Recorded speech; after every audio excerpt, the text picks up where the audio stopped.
Hello, I am शैल और आज मैं आप लोगों की मॉर्फोलॉजी का लेक्चर लेने वाली हूँ। ओके। और इसके पहले यदि हम बात करते हैं तो हमने स्टार्ट किया था द लिविंग वर्ल्ड से। लिविंग वर्ल्ड में हमने क्लासिफिकेशन की इंपॉर्टेंस को समझा था कि क्यों ज़रूरी है क्लासिफिकेशन, क्योंकि इनॉर्मस बायोडाइवर्सिटी है। 1.7 मिलियन से 1.8 मिलियन की डाइवर्सिटी है, तो उन्हें हमें ग्रुप्स में डिवाइड करना जरूरी था। फिर उसके बाद हमने बायोलॉजिकल क्लासिफिकेशन पढ़ा। बायोलॉजिकल क्लासिफिकेशन में हमने विटेकर का 5 किंगडम क्लासिफिकेशन पढ़ा, जिसमें हमने 5 किंगडम में जो हमें जिनके बारे में पता है, ये नहीं कि हमने अर्थ की सारी स्पीशीज़ को, ये नहीं कहना चाहिए, अर्थ की जिन स्पीशीज़ के बारे में हमें पता है उन्हें हमने 5 किंगडम में डिवाइड कर दिया। ठीक है। उसके बाद हमने प्लांट किंगडम पढ़ा। प्लांट किंगडम में हमने एल्गी, ब्रायोफाइटा, टेरिडोफाइटा, जिम्नोस्पर्म और एंजियोस्पर्म पढ़ा। ठीक है। और आज जो मॉर्फोलॉजी पढ़ने वाले हैं, तो मॉर्फोलॉजी भी स्पेसिफिकली एंजियोस्पर्म को ही ज़्यादा एक्सप्लेन, मतलब जो 12th के सिलेबस में है वो एंजियोस्पर्म के रिगार्डिंग ही ज़्यादा एक्सप्लेन करती है। जितने भी टर्म्स वगैरह पढ़ते हैं वो ज़्यादातर एंजियोस्पर्मिक प्लांट के लिए यूज़ होते हैं। ठीक है। अब यहाँ पर जब प्लांट किंगडम में हमने देखा था टेरिडोफाइटा, जिम्नोस्पर्म और एंजियोस्पर्म, ये 3 डिविजन्स ऐसे थे जिनमें plant body root stem leaf में डिफ्रेंशिएट हो चुकी थी, जबकि एल्गी और ब्रायोफाइटा में की प्लांट बॉडी को हम रूट स्टेम लीफ में डिफ्रेंशिएट नहीं करते हैं।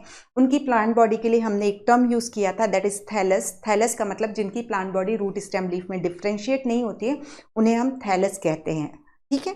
तो यहाँ टेरिडोफाइटा, जिम्नोस्पर्म और एंजियोस्पर्म जो हैं वो रूट स्टेम एंड लीफ में डिफ्रेंशिएट हैं।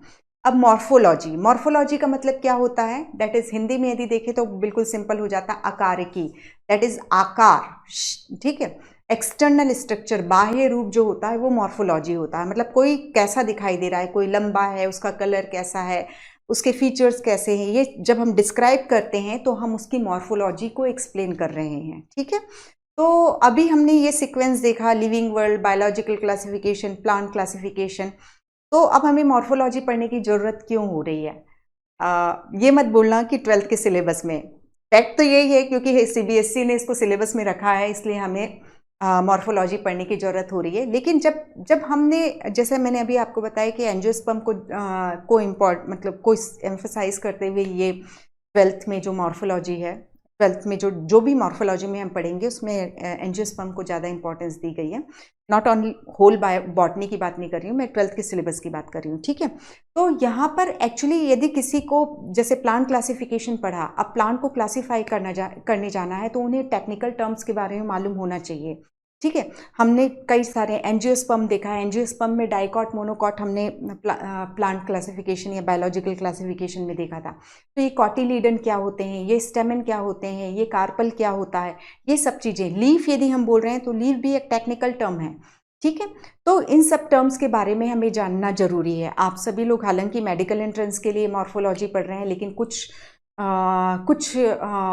लोगों को जरूर प्लांट्स में इंटरेस्ट होगा, तो वो इस टर्म्स के लिए मतलब वो बड़े इंटरेस्ट से पढ़ेंगे।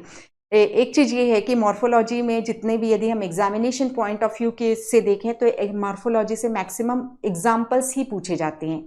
टर्म्स को, ऐसा नहीं है कि मैं जनरली बोल रही हूँ, यहाँ पर समझने के लिए भी है, टर्म्स को आपको समझना भी है, और उससे रिलेटेड जितने भी एग्जाम्पल्स एनसीईआरटी में दिए हुए हैं वो आपको अच्छे से याद करना है।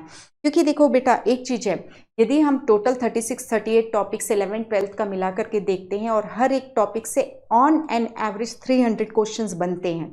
ठीक है। तो आप इमेजिन कर लीजिए पूरे एनसीईआरटी 11th एंड 12th से आप कितने क्वेश्चंस बना सकते हैं। तो इन सब टॉपिक से ये है कि सिंपल एग्जाम्पल्स को ही प्रिफर किया जाता है, क्योंकि ये एनाटॉमी इस तरीके के, या एनिमल किंगडम हुआ, तो यहाँ पर एग्जाम्पल्स की बहुत इंपॉर्टेंस हो जाती है। ओके, चलिए हम स्टार्ट करते हैं मॉर्फोलॉजी। तो मॉर्फोलॉजी हमने देखा कि morphology that is external structure.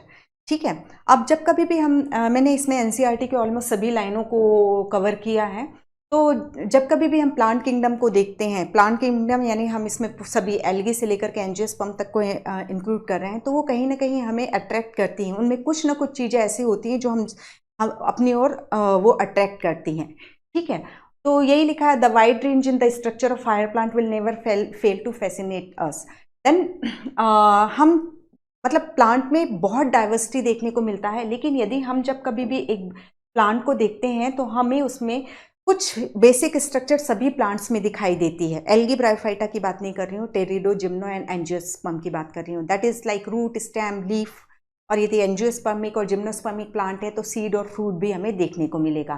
ठीक है, even though the angiosperm show such a large diversity in external structure और morphology, they are all characterized by the presence of fruit, stem, leaf, flower and fruits. ठीक है, then for any successful attempt at classification at understanding any higher plant we need to know standard technical term। जैसे मैंने बताया कि यदि आपको interest है, किसी को भी यदि प्लांट्स में इंटरेस्ट है और वो उनकी ग्रुपिंग करना चाहते हैं तो हमें उनके टेक्निकल टर्म, जैसे मैंने कार्पल, स्टेमेन, ये सब चीज़ों जो टर्म्स यूज़ किए वो क्या होते हैं वो जानना जरूरी होता है। ठीक है, we also need to know about the possible variation। अब हम ये तो एक स्टेम, रूट, लीफ, लेकिन हम जब स्टेम और लीफ का भी कई टाइप का मॉडिफिकेशन देखेंगे। जब हम एक टिपिकल लीफ वर्ड बोलती हूँ मैं, तो लीफ की एक आपको अपने आप में आप एक स्ट्रक्चर को इमेजिन कर लेते हो, लेकिन उसमें भी कई सारे एडेप्टेशंस होते हैं और लीफ के जैसे ना दिखाई दे करके कहीं थ्रेड लाइक टेंड्रिल के रूप में दिखाई देती है, कहीं स्पाइन के रूप में दिखाई देती है। तो उनके इन्वायरमेंट की नीड के अकॉर्डिंग ये जो हम basic structure root, stem, leaf पढ़ रहे हैं वो भी मॉडिफिकेशन शो करती हैं। ओके, तो सेकंड नेक्स्ट ये लाइन थी उसका कहना यही था। और बेस्ट है आप लोग भी अपनी एनसीईआरटी यदि ओपन करेंगे तो ये पूरा की पूरा एनसीईआरटी बेस्ड ही है, तो वो अच्छा रहता है। ठीक है, देन यही फिर बोल रहा है कि यदि हम एक प्लांट को पुल आउट करते हैं, सॉइल से निकालते हैं, तो हमें स्टेम, लीफ, रूट दिखाई देती हैं। इनमें हो सकता है यदि ये एंजियोस्पर्मिक प्लांट है तो उसमें हमें फ्लावर भी दिखाई दें, जिम्नोस्पर्मिक और एंजियोस्पर्मिक है तो उसमें हमें सीड्स भी दिखाई देंगे। अब यहाँ पर ये देखिए, एक टिपिकल एंजियोस्पर्मिक प्लांट में हम देखते हैं जो सॉइल के अंदर पार्ट रहता है उसे हम कहते हैं रूट सिस्टम। ठीक है, और सॉइल के ऊपर जो एरियल पार्ट है उसे हम शूट सिस्टम कह रहे हैं। तो शूट सिस्टम को कभी भी स्टेम के सिनोनिम नहीं लेना है आपको। शूट सिस्टम में हम फ्रूट भी देखते हैं, स्टेम भी देखते हैं, लीफ भी देखते हैं, बर्ड्स भी देख रहे हैं, फ्लावर भी देख रहे हैं। ठीक है, तो कई बार ये होता है कि शूट सिस्टम को हम शूट यानी बोल दे, शूट को यानी स्टेम समझ लेते हैं। Shoot that is above ground या aerial part of the plant which consist of flower, fruit, stem, leaf, buds. ठीक है, इन सब से मिलकर के बनता है ये शूट सिस्टम। देन अब हम इसमें लेते हैं सबसे पहले रूट। तो रूट की बात करें तो रूट जो होती है, रूट की कैरेक्टरिस्टिक देखते हैं तो रूट अंडरग्राउंड है, और अंडरग्राउंड है तो इसका मेन फंक्शन जो होता है एक तो एनकरेज का होता है, क्योंकि देखिए कोई भी प्लांट है वो यदि उसको सॉइल में ग्रो करना है तो उसको फिक्सेशन चाहिए कि उसको सॉइल में कोई अच्छे से होल्ड करके रख सके, उसको फिक्स करके रख सके। तो रूट का एक काम तो ये होता है। और रूट ये सॉइल की मतलब एयर में तो केवल मॉइस्चर होती है, और सॉइल में जो वाटर है उस वाटर और मिनरल्स हैं जो प्लांट की ग्रोथ के लिए रिक्वायर्ड होते हैं, जरूरी होते हैं, वो रूट जो है सॉइल से एब्जॉर्ब करके प्लांट को सप्लाई करती है। ठीक है, तो रूट हम ये देख रहे हैं। यदि हम जियोट्रॉपिज्म एंड फोटोट्रॉपिज्म की बात करें तो जियोट्रॉपिज्म यानी जो ग्रेविटेशनल फोर्स की ओर बढ़ता है उसे हम पॉजिटिव जियोट्रॉपिक, और उससे यदि उसके अपोजिट डायरेक्शन में जाता है तो उसे नेगेटिव जियोट्रॉपिक कहते हैं। Same is for phototropic, positive phototropic and negative phototropic.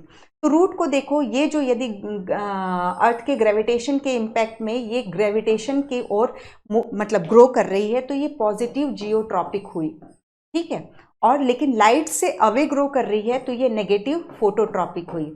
अब एक चीज और, ट्रॉपिज्म वर्ड हम यूज करते हैं और एक टैक्सिज्म यूज करते हैं, टैक्सिज्म। ठीक है, तो इसमें ये रहता है टॉपिज्म और टैक्टिक रिस्पॉन्स में डिफरेंस ये होता है कि ट्रॉपिज्म मतलब टर्न होगी उस साइड, और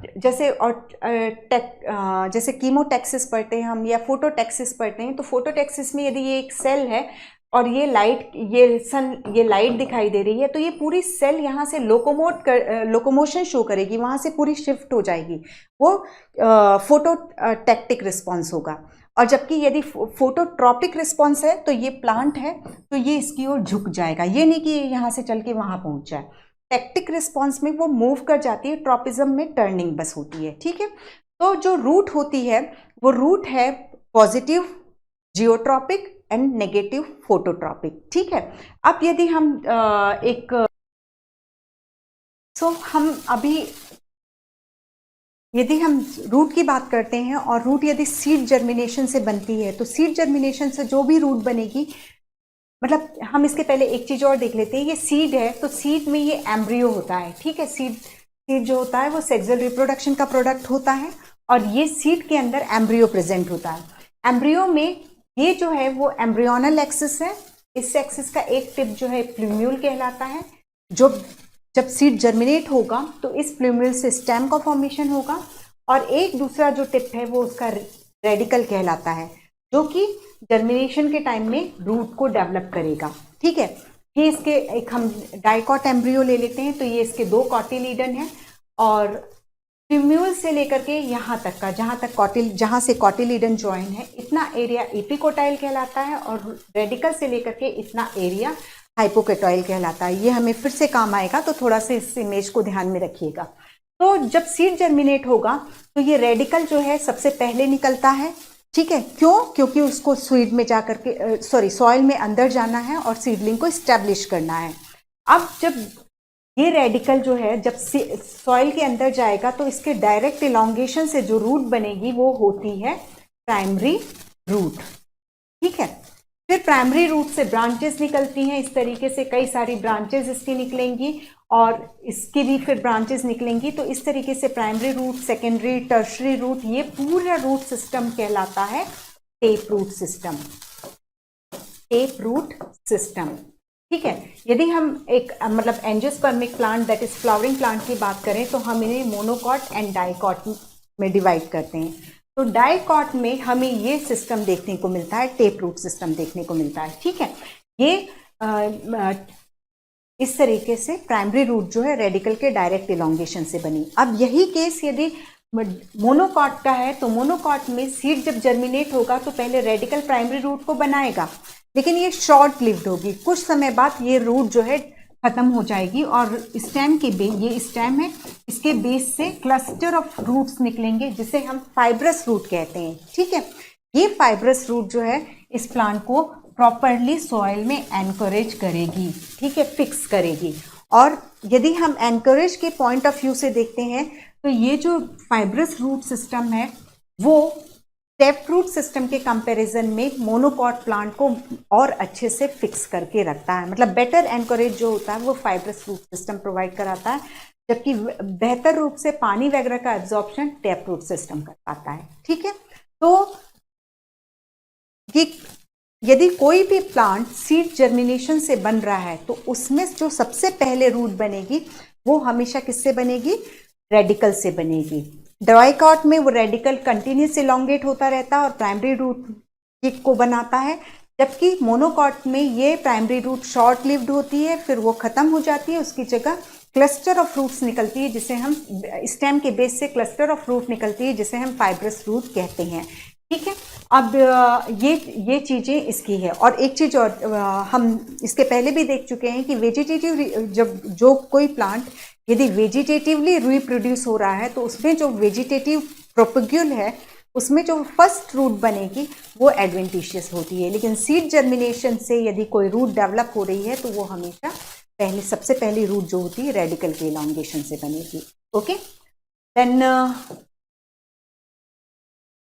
अब यहाँ पर यही चीजें जो मैंने अभी आपको बताई हैं कि majority of the dicotyledonous plant the direct elongation of radicle lead to the formation of primary root which grow inside the soil, deeply penetrate करती जाएगी। Okay, then it bear lateral root. जो मैंने प्राइमरी रूट से branches निकाली थी उन्हें हम lateral root कहते हैं। और एक चीज और याद रखिएगा, लेटरल रूट्स जो होती हैं उनका ओरिजिन एंडोजीनस होता है। एंडोजीनस यानी डीप सीटेड जो पेरिसाइकिल है, एनाटॉमी में हम पढ़ते हैं रूट में पेरिसाइकिल प्रेजेंट होती है, कॉर्टिकल सेल प्रेजेंट होती है, वहां से इन लेटरल रूट का फॉर्मेशन होता है। तो अंदर की तरफ से फॉर्मेशन होता है, दैट इज एंडोजीनस ओरिजिन में होती है। लेटरल रूट का फॉर्मेशन एंडोजीनस होता है। जब हम लीफ का पढ़ेंगे तो एक्सोजीनस होगा, वो मतलब डीप सीटेड रूट सेल से नहीं बनेंगे, सुपरफिशियल जो ब्रांचेस होती हैं वहां से लीफ का फॉर्मेशन होता है। ठीक है, तो हमने देखा प्राइमरी रूट थी प्राइमरी रूट में लेटरल रूट्स निकल रही हैं जिनका order secondary root, tertiary root, primary root से जो निकली वो सेकेंडरी रूट, सेकेंडरी रूट से जो ब्रांच निकली वो टर्शरी रूट है, और ये सब मिल करके इन्होंने टेप रूट सिस्टम को प्रोड्यूस किया। ठीक है, the primary root and its branches constitute the tap root system as seen in the mustard plant, that is as seen in the dicot plant. ठीक है, मस्टर्ड ब्रेसिकेसी या क्रूसीफेरी family का member है, और क्रूसीफेरी या ब्रेसिकेसी जो है वो डाइकॉट फैमिली की डाइकॉट डिवीजन में आती है। ठीक है, in monocotyledonous plant the primary root is short live and is replaced by large number of root. ये जो रूट है originate from the base of the stem and constitute the fibrous root system as seen in the wheat plant। ठीक है, as seen in the monocot plant। wheat, rice, jowar, bajra, grasses, इन सब में हमें fibrous root system देखने को मिलेगा। In some plant like grass, monstera and banyan tree, root arise from part of the plant other than the radicle and are called adventitious root। अब हमने देखा था कि अभी ये जो टैपरूट सिस्टम या प्राइमरी रूट्स बनी वो रेडिकल से बन रही थी, तो एम्ब्रियो के रेडिकल से बन रही थी, लेकिन यदि रेडिकल के अलावा कहीं और से रूट का फॉर्मेशन होता है तो उसे हम एडवेंटिशियस या अपस्थानिक जड़ें कहते हैं, एडवेंटिशियस रूट कहते हैं। ठीक है, एक चीज यहाँ पर और याद रखिए कि जब कभी भी यदि हमने अभी एक चीज तो देख लिया था कि सीड जर्मिनेशन से यदि रूट का फॉर्मेशन हो रहा है तो सीड जर्मिनेशन से जो पहली रूट बनेगी वो हमेशा रेडिकल से बनेगी, लेकिन यदि हम वेजिटेटिव प्रोपोगेशन करा रहे हैं, लाइक ये एक प्लांट था, इसका ये स्टेम था, मैंने इस स्टेम को कट किया और सॉइल में लगा दिया, तो यहाँ पर जो रूट बनेगी वो प्राइमरी रूट नहीं होगी, वो हमेशा जो होगी वो एडवेंटिशियस रूट होगी। जो स्टेम के नोड हैं उससे ये रूट का फॉर्मेशन होगा।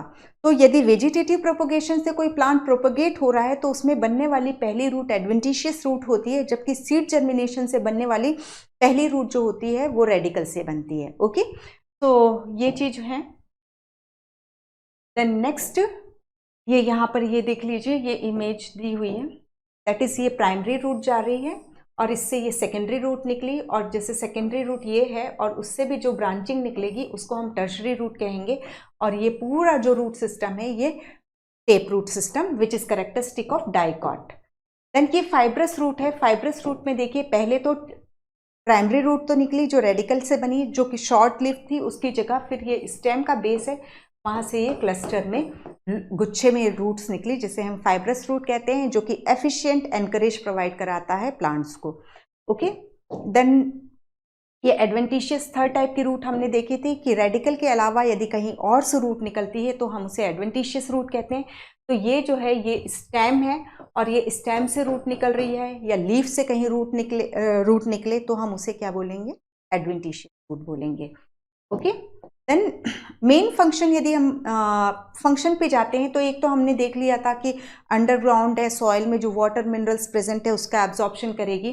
दूसरी है provide a proper fixation, plant को प्रॉपर फिक्सेशन या एनकरेज प्रोवाइड करती है। ठीक है, और कई सारी रूट्स जो होती हैं फूड मटेरियल को रिजर्व करके रखती हैं, वो हम देखेंगे अभी। और ये plant growth hormone like cytokinin की सिंथेसिस के लिए भी रूट रिस्पॉन्सिबल होती है। ओके, तो ये फंक्शन हो गया रूट का। अब रीजन ऑफ द रूट, तो जब हम यदि एक रूट की बात करते हैं तो ये एक रूट है, ठीक है। अब ये रूट है, यहां पर हम 3 जोन देखेंगे, ठीक है, 3 जोन देखेंगे। एक देखेंगे मेरिस्मेटिक जोन, एक इलोंगेशन जोन एंड एक मैचुरेशन जोन। ठीक है, तो सॉइल से अंदर से बाहर की ओर, एरियल मतलब सॉइल के ऊपर के लेवल में जाते हैं तो सबसे नीचे जो जोन होता है वो मेरिस्मेटिक जोन होता है। मेरिस्मेटिक जोन में यहाँ पर मेरिस्टेम या रूट अपेक्स या मेरिस्टेमेटिक सेल्स होती है। मेरिस्मेटिक सेल हिंदी में विभज्योतक कहलाता है, यानी जिनमें डिवीजन की कैपेसिटी होती है। तो यहाँ पे जो सेल्स हैं वो डिवाइड होती जाएंगी, ठीक है, और यही एरिया जो है ये सेल की ग्रोथ के लिए रिस्पॉन्सिबल होगा। ओके, यहाँ जैसे मैंने इसको पूरा इतना ले लो आप, ये पूरा सॉइल है, ठीक है, इसके बाद ये एरियल पोर्शन, एयर आ जाती है, ठीक है, तो ये जमीन है पूरी। तो यहाँ पर ये मेरिस्मेटिक जोन है। तो यहाँ पर देखो, एक मैंने ऐसे सीधे मेरिस्मेटिक जोन बना दिया, उसके ऊपर ये कवरिंग या कैप नहीं बनाई। इस कैप को हम रूट कैप कहते हैं, जो थिम्बल लाइक स्ट्रक्चर जैसे फिंगर यदि डैमेज हो जाती है तो हम कैप लाइक पहना देते हैं, तो उसी तरीके से ये कैप लाइक स्ट्रक्चर प्रेजेंट होती है मेरिस्मेटिक टिश्यू को प्रोटेक्ट करते हुए। क्योंकि देखो ये सॉइल है यहाँ पूरा, ये मेरिस्मेटिक है, यदि हम इसको रूट कैप नहीं पहनाएंगे तो क्या होगा, ये सीधे की सीधे ये जो सॉइल पार्टिकल्स हैं वो इस रूट टिप को डैमेज कर सकते हैं, तो उससे प्रोटेक्शन के लिए ये रूट कैप प्रेजेंट होती है। तो मेरिस्मेटिक जोन में ही रूट कैप रीजन आ जाता है और रूट टिप आ जाता है, जिसमें मेरिस्मेटिक सेल है जिनका काम है डिवाइड होना और नई सेल्स को प्रोड्यूस करना। अब ये था यहाँ पर, ठीक है। अब इस यहाँ पे सेल्स बनी, तो ये सेल्स जो बनेंगी ये ऊपर इस साइड बनती गई, तो ये जो पोर्शन है ये नीचे शिफ्ट होता जाएगा, तो इसीलिए दूसरे में यही रूट है जो ये लंबी हो गई, ठीक है। तो अब ये तो हमने पहले मेरिस्मेटिक जोन देखा जहाँ पर वो सेल्स प्रेजेंट होती हैं, मेरिस्मेटिक सेल्स प्रेजेंट होती हैं जो डिवाइड होती हैं और रूट की ग्रोथ के लिए रिस्पॉन्सिबल होती हैं, which is protected by root cap. Then इसके ठीक ऊपर जो रीजन होता है वो इलोंगेशन रीजन होता है। यहाँ पर देखो ये जो एक सेल मेरिस्मेटिक सेल थी वो डिवाइड हुई तो इसने 2 सेल्स बनाई, ये साइज में छोटी हैं, अब इनको जितना भी लंबा होना होगा वो लंबी होंगी, ठीक है। तो इलोंगेशन जोन, तो सबसे ज़्यादा जो हमें ग्रोथ दिखाई देती है वो इलोंगेशन जोन के कारण दिखाई देती है, क्योंकि यहाँ की सेल जो है स्ट्रेच मतलब इलोंगेट होती जा रही है, लंबी होती जा रही हैं, और उसकी वजह से ये जो है ये तो डिवाइड करके इसने छोटी छोटी सेल्स बना दी थी, फिर ये इलोंगेशन जोन में इन डॉटर सेल्स का इलोंगेशन हुआ और ये यहाँ की जो सेल है ये भी इलोंगेट हुई, तो इसने क्या किया, रूट कैप को, रूट टिप को और नीचे पहुँचा दिया। अब यहाँ की सेल और लंबी हो गई तो ये रूट और नीचे चला गया, तो इस तरीके से ये ग्रोथ होती जाती है। अब इस इलोंगेशन जोन के बाद ये जो होता है मैचुरेशन जोन होता है, और यहाँ पे जो सेल्स होती हैं अब वो कंप्लीटली डिफ्रेंशिएट होंगी, विभेदित होंगी, और यहाँ पर इन रूट सेल, ये जो रूट एपिडर्मल सेल है, रूट की जो एपिडर्मल सेल है वो इस तरीके से हेयर लाइक प्रोजेक्शंस बनाती है जिन्हें हम रूट हेयर कहते हैं। सिंपल है, यदि मैं इसको ऐसे रख दूं तो वाटर एब्जॉर्प्शन के लिए सिर्फ इतना ही एरिया है, और यहाँ से मैं कई सारे hair like projections root hair निकाल दूँ तो ये देखो ये इतना, फिर इसको इतना ले लो, फिर इतना, तो सरफेस एरिया बहुत इंक्रीज हो जाता है। तो रूट हेयर इसीलिए निकाले जाते हैं कि जिससे के लिए एब्जॉर्प्शन के लिए सरफेस एरिया जो है, मिनरल वाटर के एब्जॉर्प्शन के लिए सरफेस एरिया को इंक्रीज किया जा सके। तो हमने 3 जोन देखे, दैट इज मेरिस्मेटिक जोन जहाँ डिवीजन होगा, इलोंगेशन जोन जहाँ डॉटर सेल्स अपनी कंप्लीट लेंथ को अचीव करेंगी, और उसके ऊपर मैचुरेशन जोन जहाँ ये इलोंगेटेड सेल का जो है कंप्लीट डिफ्रेंशिएशन होगा और रूट हेयर फॉर्मेशन होगा। तो रूट हेयर जो है हमें मैचुरेशन जोन में दिखाई देते हैं, रूट कैप हमें मेरिस्मेटिक जोन में दिखाई देती है, इलोंगेशन जोन है जो वो सेल की मतलब रूट की ग्रोथ के लिए रिस्पॉन्सिबल होता है, मतलब इलोंगेशन जो रूट लेंथ में इंक्रीज हो रही है, क्योंकि वहाँ पर जो डॉटर सेल्स हैं वो अपनी कंप्लीट लेंथ को अचीव करती हैं। ओके, तो ये जो 3 जोन्स हो जाते हैं। अब यही चीज़ें फिर लिखी होंगी, देखो ये रूट कैप है, ये रूट कैप है, और ये जो कई सारी सेल्स दिखाई दे रही हैं ये मेरिस्मेटिक टिश्यू हैं। ओके, फिर इसके बाद इलोंगेशन जोन है और फिर मैचुरेशन जोन है, और मैचुरेशन जोन से आप ये देखिए ये इस तरीके से रूट हेयर्स निकल रहे हैं जो रूट के एब्जॉर्प्शन सरफेस एरिया को इंक्रीज कर रहे हैं मिनरल वाटर के एब्जॉर्प्शन के लिए। ओके, तो यही है, the root is covered at the apex by a thimble like structure called the root cap. It protect the tender apex of root as it make its way through the soil. नहीं तो यदि cap नहीं होगी तो सीधे root apex ही damage हो जाएगी, root cap जो है रूट अपेक्स को प्रोटेक्ट करती है। ओके, तो यहाँ पर आप क्लियर देख लो कि ये जो ये जो मेरिस्मेटिक सेल वाला मेरिस्मेटिक सेल्स का जो ग्रुप है वो सब टर्मिनल हो गया। टर्मिनल क्या है, रूट कैप है, टिप पर क्या है, रूट कैप है, और जो ये मेरिस्मेटिक टिश्यूज हैं वो सब टर्मिनल पोजीशन पे हैं। तो रूट टिप जो होता है which is protected by root cap, and root cap terminal position को रखती है, और सब टर्मिनल पोजीशन को ये मेरिस्मेटिक टिश्यूज रखते हैं। Okay, then region of meristematic हाँ सेकेंड है यही जो है, ये जो इस एरिया की बात कर रहे हैं आप, इस एरिया की बात कर रहे हैं। Region of merismatic activity, a few millimeter above the root cap is the region of merismatic activity. The cell of this, हाँ अब ये important है, मेरिस्मेटिक एक्टिविटी वाली सेल की जो एरिया की जो सेल्स हैं वो थिन वॉल्ड होंगी। क्यों? क्योंकि उनको डिवाइड होना है और उनमें डेंस प्रोटोप्लाज्म प्रेजेंट होगा। डेंस प्रोटोप्लाज्म हमेशा याद रखिए, कोई भी सेल डिवाइड होने वाली है, either it is primary oocyte या प्राइमरी स्पर्मेटोसाइट, या जैसे ये मेरिस्मेटिक सेल्स हैं तो ये इनमें डेंस प्रोटोप्लाज्म होगा, मतलब कॉम्पैक्टली फिल्ड होगा प्रोटोप्लाज्म उसमें। ओके, और ये बार बार डिवाइड, ये जो मेरिस्मेटिक सेल्स हैं ये डिवाइड होती रहती हैं, और फिर उसके ठीक ऊपर जो है वो इलोंगेशन, जोन ऑफ इलोंगेशन है, that is the cell proximal to this region, this region that is meristematic region के पास का जो के ऊपर का जो एरिया है वो इलोंगेशन रीजन है। एंड जहाँ पर सेल्स का इलोंगेशन और इनलार्जमेंट होता है, दोनों चीज होती है, लंबी भी होती है और बढ़ेंगी भी, ठीक है।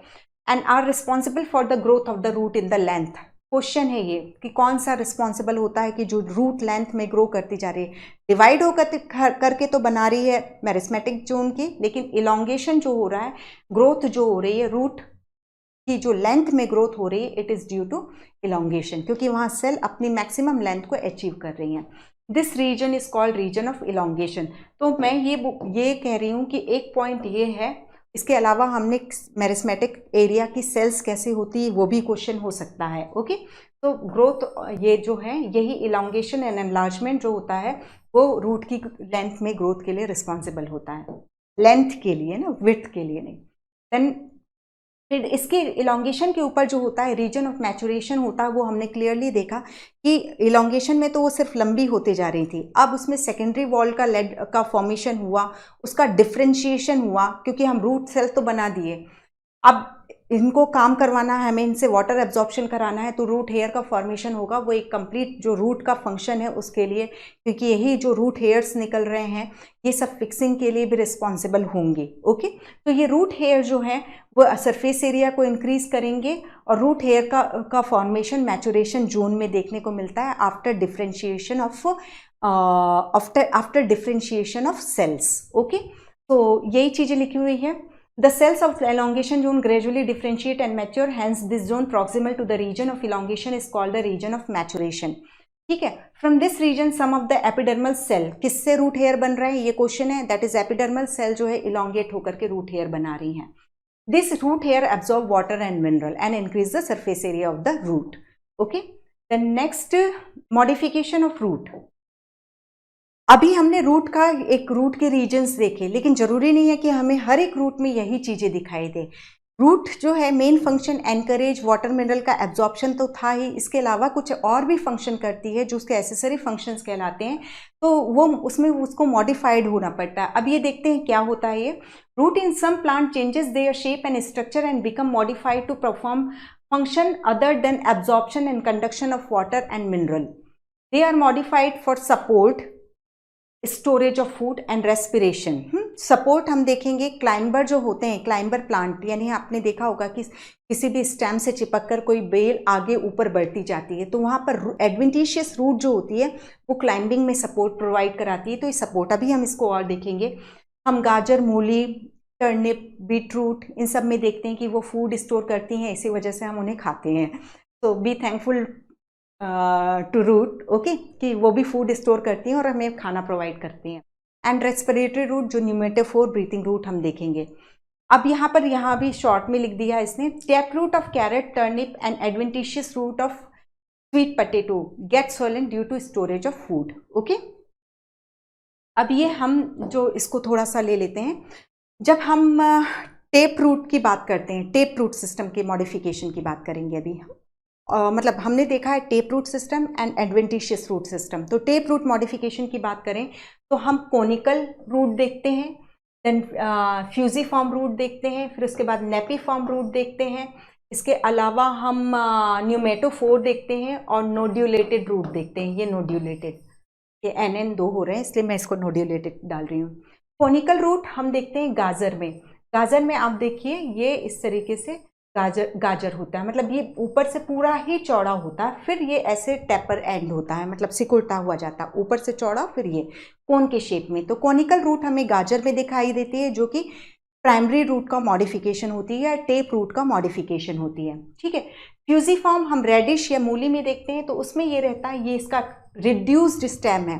देखो कभी भी आप लोगों ने यदि गाजर या मूली पूरा लीफ के साथ देखी होगी तो यहीं पर लीफ निकल जाती है इसकी, तो स्टेम कहाँ गया? क्या ये प्लांट केवल रूट एंड लीफ का बना हुआ होता है? ऐसा तो होगा नहीं। एक्चुअली यहाँ पर क्या होता है कि कॉनिकल या फ्यूजिफॉर्म इसमें हाईली रिड्यूस स्टेम होता है।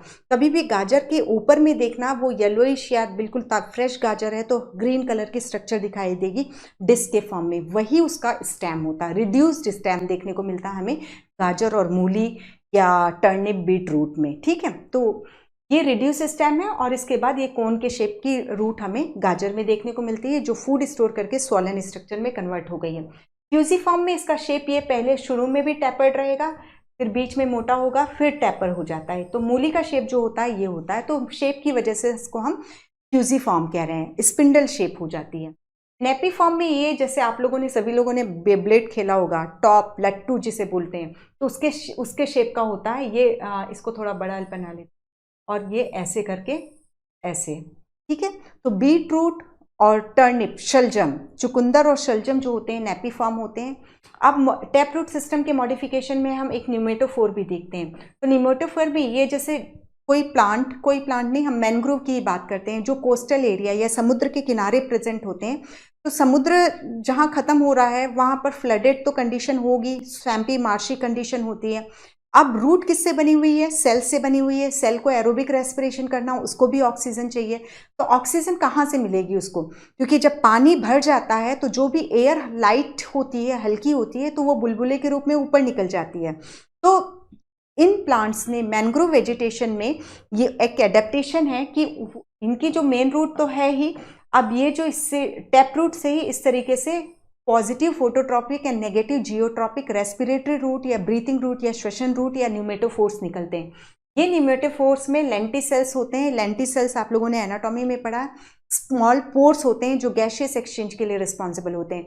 ये लेंटिसेल हमें वुडी स्टेम में देखने को मिलते हैं, फ्रूट्स में देखने मिलते हैं और न्यूमेटोफोर्स में देखने को मिलते हैं।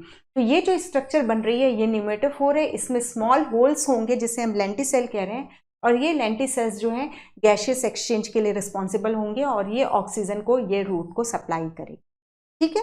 तो इस तरीके से हमने देखा conical root, fusiform root, napiform root. Napiform यानी जो टॉप शेप लट्टू के शेप की या बेब्लेड शेप की होती है। Then pneumatophore positive phototropic, negative geotropic, lenticel presence, gaseous exchange के लिए रिस्पॉन्सिबल होगा।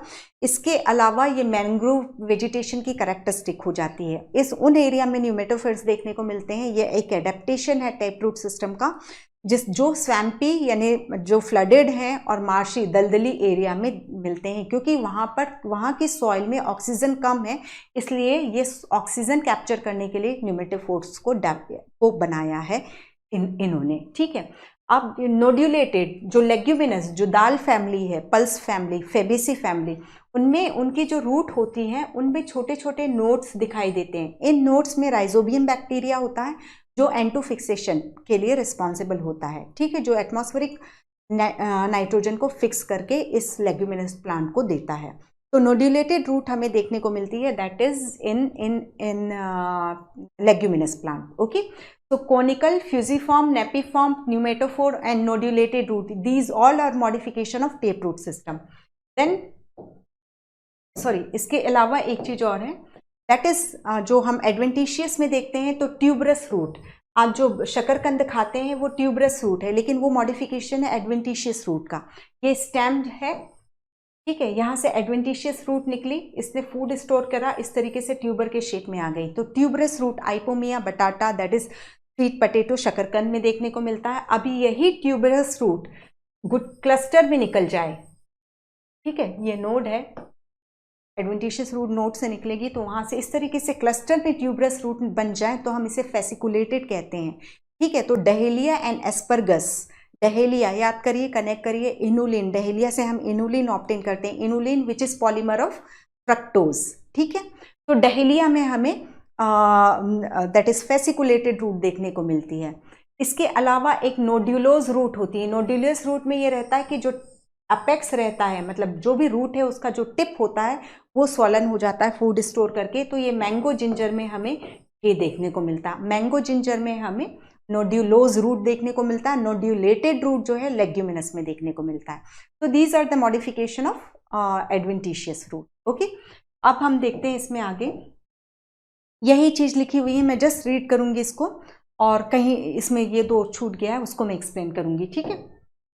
कॉनिकल रूट का सब ये tap root modification, conical, fusiform, napiform, nodulated, pneumatophore. हाँ, न्यूमेटोफोर में एक चीज़ और याद रखिए, न्यूमेटोफोर में मैंने आपको बताया कि मैंग्रोव वेजिटेशन में होते हैं। मैंग्रोव वेजिटेशन के दो नाम याद रखिए, राइजोफोरा एंड सोनेरेशिया। ये मैंग्रोव वेजिटेशन है which is found in coastal area, ठीक है। स्वैम्पी, वहाँ का एरिया, वो जो एरिया होता है, वो जो सॉइल होती है वो स्वैम्पी दलदली हो जा, मतलब फ्लडेड होती है और दलदली होती है, तो न्यूमेटोफोर्स इस वजह से हमें मैंग्रोव वेजिटेशन में देखने को मिलते हैं। इसके साथ एक चीज़ और याद रखिएगा कि ये जो सलाइन, समुद्र का पानी तो नम खारा हो गई, तो सलाइन वाटर में जहाँ पर कहीं पे भी प्लांट उगते हैं तो वो विविपेरी भी शो करते हैं। जैसे इसमें फ्रूट लगा, फ्रूट के अंदर सीड है, सीड यही जर्मिनेशन शो कर लेगा, यही एक छोटा सा बेबी प्लांट बना लेगा। क्यों? क्योंकि यदि ये सीड सीधे सॉइल में गिर जाता है तो वहाँ वो दैट इज वहाँ पर वो सेलाइन है, दैट इज यहाँ का जो सॉल्यूशन हो जाएगा वो फिजियोलॉजी के कॉन्सेप्ट लाओ, हाइपरटॉनिक हो जाएगा। और जब ब्लूम्यूल और रेडिकल इसमें जर्मिनेशन के लिए डेवलप होंगे तो उनमें एक्सोऑस्मोसिस हो जाएगी, तो सीड प्रॉपरली जर्मिनेट हो ही नहीं पाएगा। इसलिए ये जो है, जब मेन प्लांट में ही फ्रूट लगा हुआ उसके अंदर ही सीड है, वो वहीं जर्मिनेट होते हैं, और जर्मिनेशन के बाद जब उनमें रूट सिस्टम प्रॉपरली डेवलप हो जाता है तो ये फिर ये जो बेबी प्लांट है नीचे विथ रूट आता है और फिर वो अपने को फिक्स करता है, ठीक है। तो विविपेरी एक्सोऑस्मोसिस से बचने के लिए विविपेरी हमें हेलोफिटिक प्लांट्स में देखने को मिलती है। हेलोफिटिक यानी जो सॉल्टी एरिया में ग्रो करते हैं, ओके। अब ये हमने पूरा इसका देखा। अब एडवेंटिशियस रूट में, ट्यूबरस रूट में मैंने शकरकंद बताया था, फेसिकुलेटेड में डहेलिया एस्परगस बताया था, नोडुलस में मैंगो जिंजर बताया था। एपिफाइटिक रूट जो है, एपिफाइटिक रूट भी एडवेंटिशियस रूट का मॉडिफिकेशन है। एपिफाइट यानी वो प्लांट जो दूसरे पौधों प्लांट के ऊपर ग्रो करते हैं। इसमें ऑर्किड वेंडा जो है, इसका हम देखते हैं जैसे ये एक प्लांट है, ये इसकी ब्रांच है और इसके ऊपर ये ऑर्किड ग्रो कर रहा है। तो एक तो ये फिक्सेशन के लिए रूट होगी और ये एक क्लिंगिंग रूट होती है। तो ये क्लिंगिंग रूट जो है ये एपिफाइटिक रूट है which is modification of adventitious root. और इस रूट में हमें वेलामेंट टिश्यू दिखाई देते हैं। वेलामेंट टिश्यू इज नथिंग बल्कि मल्टी लेयर्ड एपिडर्मिस होती है, और ये जो होती हैं ये वेलामेंट टिश्यू नॉन लिविंग होते हैं, और इसमें लिग्निन की फाइब्रस थिकनिंग प्रेजेंट होती है, लिग्निन की थिकनिंग प्रेजेंट होती है, ठीक है। और ये लिग्निन जो है ये एटमॉस्फेयर में, मतलब जो एयर में जो मॉइस्चर है उसको एब्जॉर्ब करेगी, ठीक है। तो ये एपीफाइट प्लांट जो दूसरे पौधों के ऊपर उगते हैं, इनमें क्लिंगिंग रूट होती है जिसमें वेलामेंट टिश्यू देखने को मिलते हैं। वेलामिन इज नथिंग बल्कि मल्टी लेयर्ड एपिडर्मिस है।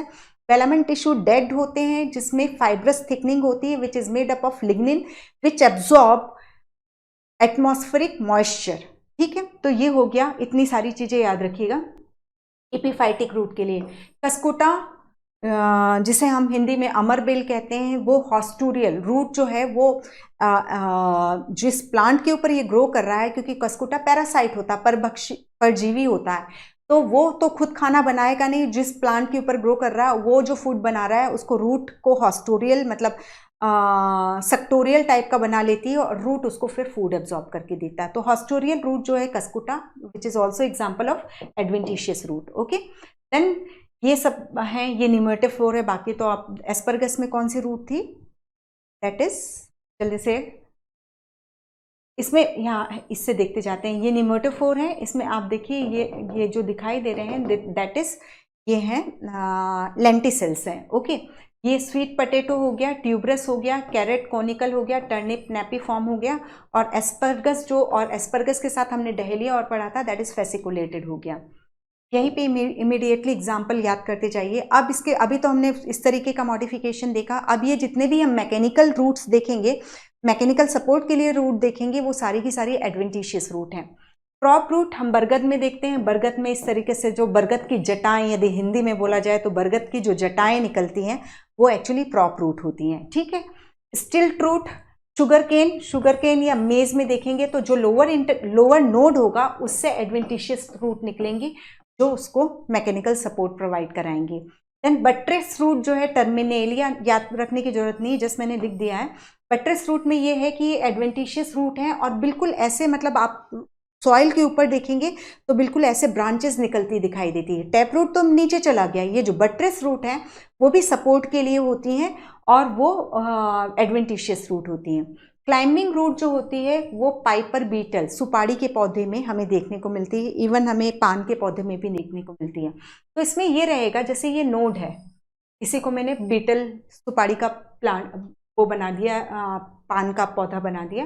तो यहाँ जो नोड है उससे ये जो एडवेंटिशियस रूट निकल रही हैं, ये एडवेंटिशियस रूट, ये जो भी सपोर्ट है उसके चारों ओर कॉइल होकर के, ये एडवेंटिशियस रूट जो क्लाइंबिंग रूट है कॉइल होकर के पौधे को ऊपर चढ़ने में हेल्प करेगा।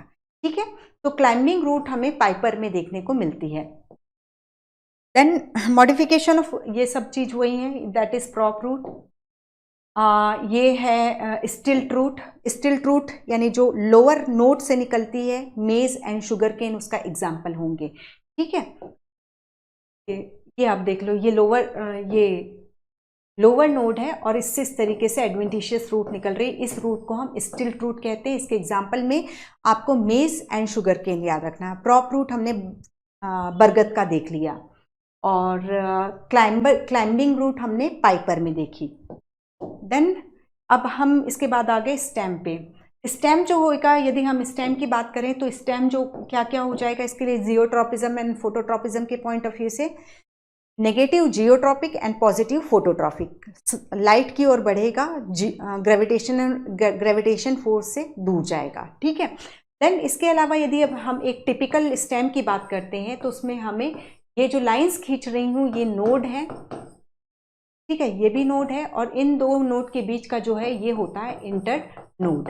ठीक है, ये नोड जो होता है ये लीफ बियर करता है और लीफ बियर करेगा, यहीं से एडवेंटिशियस रूट निकल रही हैं। ब्रांचिंग जो भी होना है तो एक्सिलरी बड भी नोड में ही प्रेजेंट होगी, जो नई ब्रांच को, प्लांट की नई ब्रांच को प्रोड्यूस करेगी। ठीक है, तो ये बेसिक कैरेक्टरिस्टिक हमें नोड में देखने को मिलते हैं। अब what are the features that distinguish a stem from a root? The stem is ascending part, ऊपर चढ़ता है, जबकि रूट जो था वो डिसेंडिंग पार्ट था। रूट रेडिकल से डेवलप हुआ, स्टेम प्लूम्यूल से डेवलप होगा। पॉजिटिव फोटोट्रॉपिक, नेगेटिव जियोट्रॉपिक, ये सब हमने देखा है। Ascending part of the axis bearing branches, leaf, flower and fruit. Stem इस जो शूट सिस्टम का मेन पार्ट हो जाता है वो स्टेम हो जाता है, जो ये सारी अपेंडेजेस को बेयर करेगा। ठीक है, अब it developed from the plumule of the embryo of a germinating seed. Then the stem bear nodes and internode. The region of the stem where leaves are born are called node. Internodes are the portion between two nodes. ये हम देख चुके हैं। The stem bear bud which may be terminal or axillary. अब यहाँ पर यही देख लीजिए, बड की बात आ रही है, तो बड हम कलिका बोलते हैं। तो बड में ये रहता है कि यदि उनके किस में डेवलप होगी उस पॉइंट ऑफ व्यू से हम वेजिटेटिव बर्ड, फ्लोरल बर्ड और मिक्स्ड बर्ड पढ़ते हैं। वेजिटेटिव बर्ड शूट ही प्रोड्यूस करेगी, फ्लोरल बर्ड फ्लावर प्रोड्यूस करेगी, mixed bird it can produce shoot और फ्लावर, कुछ भी मिक्स्ड है वो। क्योंकि अब पोजीशन के अकॉर्डिंग जो पढ़ते हैं तो पोजीशन के अकॉर्डिंग हम नॉर्मल बर्ड पढ़ते हैं और एडवेंटिशियस बर्ड पढ़ते हैं। नॉर्मल बर्ड में दो बर्ड हम देखते हैं, एक यदि स्टेम के टिप पर प्रेजेंट है तो इसको हम एपिकल बर्ड कहेंगे, और यदि लेटरल साइड प्रेजेंट है तो उसको हम लेटरल बड कहेंगे। तो लेटरल बड जो एक्सिलरी बड होती है, तो जो कि लीफ की एक्सिस में प्रेजेंट होती है, वो एक्सिलरी बड है और लेटरल पोजीशन पे है, टिप पे नहीं है, उस स्टेम के लेटरल साइड पे है। ठीक है, tip up side, down side और ये लेटरल साइड होता है। तो लेटरल साइड एक्सिलरी बड की position always remember it is lateral in position. अब एडवेंटिशियस बड यदि टिप और एक्सिस के लेटरल पोजीशन के अलावा कहीं और बड हमें देखने को मिल रही है, लाइक ये लीफ के मार्जिन में देखने को मिल रही है, जैसे हम ब्रायोफिलम में देखते हैं, कैलेंचो में देखते हैं, तो ये एपीफाइलस बड हो जाएगी, लीफ के ऊपर है तो एडवेंटिशियस बड है। ये नॉर्मल पोजीशन के अलावा कहीं पर प्रेजेंट है तो ये एडवेंटिशियस बड है, और लीफ के ऊपर प्रेजेंट है इसलिए एपीफाइलस या फोलिएज बड होती है। तो ब्रायोफिलम एंड कैलेंचो में हम ये एडवेंटिशियस बर्ड देखते हैं जो कि फोलिएज बर्ड होती है। ठीक है, इसके अलावा हमने देखा कि बर्ड जो है यदि कभी डायरेक्ट स्टेम में लग रही है, नोड की जगह डायरेक्ट कहीं पे भी लग रही है, तो उसे हम काउलिन बर्ड कहते हैं। तो काउलिन बर्ड हमें रोज एंड डुरांटा में देखने को मिलती है, और जो आइपोमिया में हमने देखा था ट्यूबरस रूट, तो आइपोमिया शकरकंद के ट्यूबरस रूट के ऊपर भी रेडिकल बड निकल जाती है, और ये रेडिकल बड जो होती है रिप्रोडक्शन में यूज होती है। ये बड अलग हो जाएगी, ये बड अलग हो जाएगी, तो एक प्लांट बनाने में कैपेबल होगी। ठीक है, तो बड पोजीशन के according normal and adventitious. Normal को हमने एपिकल एंड लेटरल बड में डाला, तो लेटरल बड के एग्जांपल में हमने एक्सिलरी बड देखा जो लीफ के अक्ष में पाई जाती है। ठीक है, एडवेंटिशियस बड में हमने एक एपीफाइलस जो ब्रायोफिलम एंड कैलेंचो में देखते हैं। जो डायरेक्टली स्टेम पर बड लगती है उसे हमने कॉलिन बड कहा, CAULINE, कॉलिन बड कहा, जो कि रोज एंड डुरांटा में देखने को मिलती है। And third one is radicle bud, जो कि हमें शकरकंद में आइपोमिया में देखने को मिलती है, जो रूट में डायरेक्ट बड लग जाती है। ठीक है, तो ये हो गया एक्सिलरी और टर्मिनल। टर्मिनल यानी एपिकल बड, एक्सिलरी यानी lateral bud. Then the main function of the stem is spreading. अब जो स्टेम है, तो इस स्टेम में ये सब स्टेम में लीफ, फ्रूट, फ्लावर, बड सब लगते हैं। तो स्टेम का काम यही है कि उनको उनकी प्रॉपर जगह पर अटैच करवाओ, जिससे कि लीफ को प्रॉपर लाइट मिले तो वो फोटोसिंथेसिस कर सके, फ्लावर ऐसी जगह पे हो कि उसमें प्रॉपर पोलिनेशन हो सके, फ्रूट ऐसी जगह पे हो कि वो सीड डिस्पर्सल के लिए इजी हो। तो इस तरीके से जो स्टेम होता है, इन सारे पार्ट्स को शूट सिस्टम के में स्टेम शूट सिस्टम के अदर पार्ट्स को प्रॉपर पोजीशन पे बना करके रखता है। वही चीज बोल रही है। Some stem perform the function of storage of food, support, protection and vegetative propagation. अब हम देख रहे हैं कि अभी तो हमने एक टिपिकल स्टेम देखा, तो जिसमें नोड इंटरनोड थे, तो जैसे हमने रूट में देखा था वो भी मॉडिफाई हो गई थी कुछ रूप में, वैसे स्टेम का भी मॉडिफिकेशन देखते हैं, जो सपोर्ट के लिए भी हो सकता है, फूड स्टोरेज के लिए भी हो सकता है, प्रोटेक्शन के लिए भी हो सकता है। यहाँ एग्जाम्पल देख लो, इसमें जैसे यहाँ पर हम देख रहे हैं ये स्टेम ही है। एक्सिलरी बड क्या बनाती है? ब्रांच बनाती है, दैट इज स्टेम बनाती है। तो कई में एक्सिलरी बड जो है, जो कि स्टेम की प्रीकर्सर होती है, वो कहीं थॉर्न में चेंज हो जाती है, तो कहीं इस तरीके से टेंड्रिल यानी एक thread like structure, soft delicate रहता है।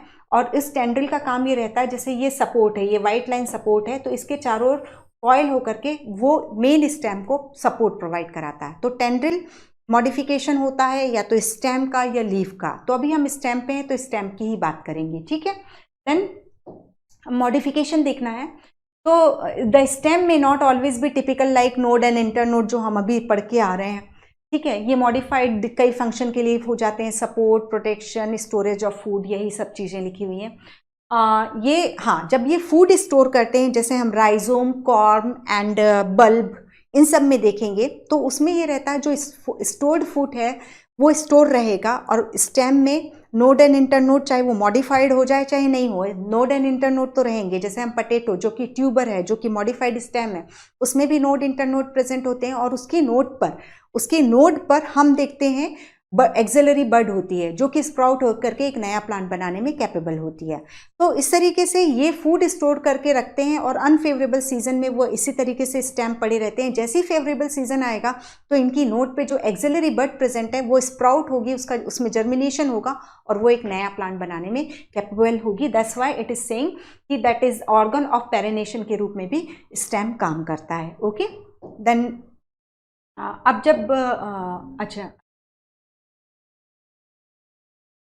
अब जब हम स्टेम की बात करते हैं, बिल्कुल शॉर्ट में मैं इसको ले रही हूँ, तो स्टेम में हम देखते हैं reduce stem, then erect stem, then weak stem.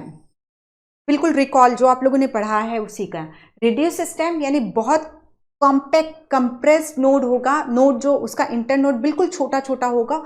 जैसे देखो ये मैंने बनाया, ये नोड है, अब मैं इसको बिल्कुल चिपका दूं तो ये इतनी सी जगह में आ जाएगा।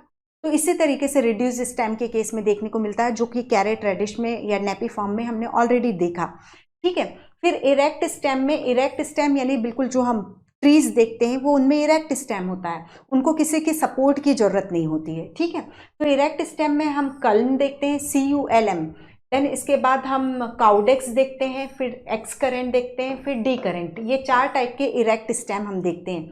कल्म में, जिसमें जैसे बैम्बू, बांस का पौधा, उसमें हम देखते हैं कि नोड जो होता है बहुत प्रोमिनेंट, बिल्कुल मोटा सा नोड अलग दिखाई देता है, और अनब्रांच्ड स्टेम होता है, तो ये कल्म कहलाता है। काउडेक्स, नारियल का पौधा, नारियल का देखा होगा, ड्राइंग आप लोगों ने बहुत बनाई होगी, जो हमारी फेवरेट, मतलब मैंने तो बहुत बनाया है इसको, इस तरीके से बनाते थे, फिर ऐसे लीव्स बनाते थे। तो this is actually काउडेक्स stem.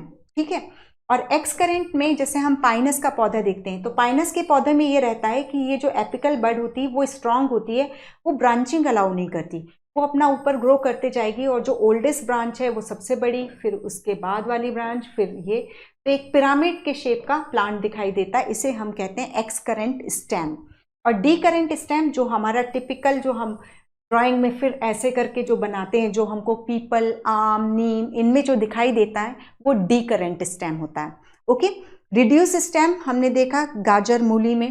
Then excurrent, sorry, erect stem में हमने कल्म, बांस में, काउडेक्स, कोकोनट में देखा। एक्स करंट जैसे पाइनस में देखा। और डी करंट में क्या होता है कि एपिकल बड है वो वीक हो जाती है और लेटरल बड स्ट्रांग हो जाती है, तो काफ़ी ब्रांचिंग हमें देखने को मिलती है, और इस वजह से ये पीपल, आम जैसे ट्रीज हमें देखने को मिलते हैं।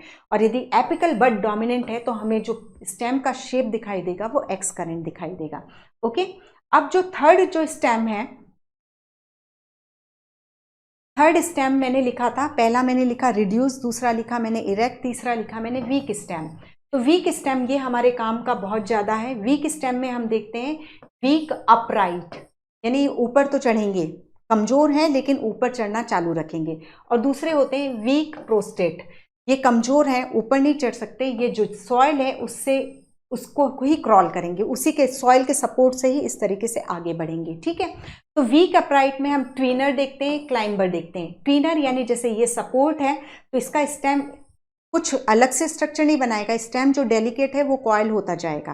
ठीक है, जैसे बेल हम देखते हैं, कई सारी बेल देखते हैं, वो कुछ नहीं डेवलप कर रही हैं, स्टेम भी कॉइल हो रहा है सपोर्ट से, तो उसको हम ट्विनर बोलते हैं। क्लाइंबर में ये रहता है कि root climber and stem climber होते हैं। तो स्टेम क्लाइंबर में क्या होता है, स्टेम क्लाइंबर के केस में जो ये स्टेम है ये थिन टेंड्रिल बनाता है। तो ठीक है, अब ये इसने टेंड्रिल बनाया है, ये टेंड्रिल जो है धागे के समान सॉफ्ट डेलिकेट स्ट्रक्चर होती है, कॉइल्ड स्ट्रक्चर, ये इसको जैसे ही कोई सपोर्ट मिलता है उसके चारों ओर कॉइल हो जाती है। कभी भी देखना कोई बेल, कई बार हम कोई क्लाइंबर को यदि हमको निकालना है तो वो कई जगह धागे से उलझी रहती है, तो धागा इज नथिंग बल्कि वो टेंड्रिल है।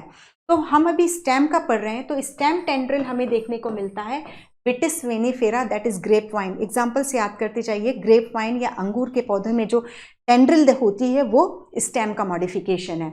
इसके अलावा कुकुरबिटा फैमिली, कुकुरबिट्स जो होते हैं, लाइक पंपकिन हुआ, वाटरमेलन हुआ, कुकुम्बर हुआ, इनमें भी हमें स्टेम टेंड्रिल देखने को मिलता है। ठीक है, तो यदि हम इस टेंड्रिल को काट के इसकी एनाटॉमी स्टडी करना चाहेंगे, माइक्रोस्कोप में इसको रख के देखना चाहेंगे, तो जो स्टेम की स्ट्रक्चर है वही स्ट्रक्चर जो होगी वो विटिस, दैट इज ग्रेप वाइन या वाटरमेलन के टेंड्रिल की दिखाई देगी।